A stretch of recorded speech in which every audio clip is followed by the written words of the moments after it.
अजित पवारांना तुमचं कर्जाचं नाव सांगितल्या लगेच म्हणतात की राज्याची परिस्थिती नाही. परवाची गंमत सांगतो, ते कोल्हापुरातच तसं बोलले, काय राज्याची परिस्थिती नाही, 31 तारखेच्या आत कर्ज भरा. जणू काय ह्यानं कसं 70,000 कोटी आणल्यात तसं आपणही आणल्यात असं त्याला वाटतंय. त्यामुळे 4 दिवसात आपण लगेच कर्ज भरणार या भ्रमात होतं ते, आणि आपणही कुठलं तरी हात मारलेला आहे. आता अजितदादांनी सांगितलं म्हटलं तर लगेच जाऊन बँकेत भरणार असं 4 दिवस मुदत देते आपल्याला.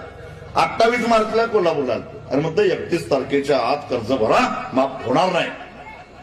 विमानानं आले कुठं, कोल्हापूरला, आणि तिथनं कलेक्टर ऑफिसमध्ये गेले. 16 मिनिटात गेले बरं का. किती मिनिटात? 16 मिनिटात विमानतळावरनं कलेक्टर ऑफिसला गेले. एसी बंद पडला सरकारी गाडीचा. गाड्याला राग आला. कलेक्टरला म्हटलं नवीन गाडी घे. कलेक्टर म्हटलं मंजुरी घ्यावी लागेल. प्रोटोकॉल बाजूला ठेव, मी सांगतो म्हणून घे.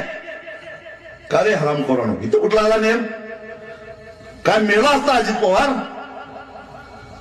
16 मिनिटं फक्त त्याला जर का एसी मिळाला नाही म्हणून उकाड्यानं हैराण झालेल्या माणसाला जर का नवीन गाडी घ्या म्हणून आदेश देतोय. अरे दिवसा डावल्या एकाच दोरीला गळपास लावून बाप आणि मुलगा मारायला लागला. लाजा वाटल्या पाहिजे ना, दया यायला पाहिजे. त्यांना दया येत नाही, पण त्यांना दया येत नाही त्याच्यापेक्षा मला वाईट वाटतंय तुम्हाला राग येत नाही. तुम्हाला राग येत नाही याचा मला राग येतोय. अरे जरा तरी काय आहे की नाही. 16 मिनिटं या गाड्याला सहन झालं नाही, एसी बंद पडलेला.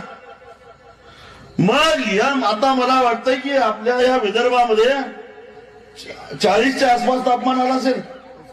कितीपर्यंत आहे? 42 जातं साहेब.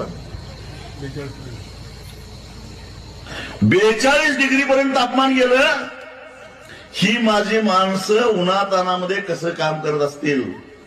ह्या माझ्या आयाबाईने 42 डिग्री तापमानामध्ये उन्हात कसं काम करत असतील. ह्याला फक्त 16 मिनिटं एसी बंद पडल्याचा एवढा राग आला. हे आमच्या जगातले आहेत का कुठल्या दुसऱ्या जगात आल्या? म्हणजे मोहम्मद तुघलकासारखं हे राज्यकर्ते वागायला लागलेले आहेत.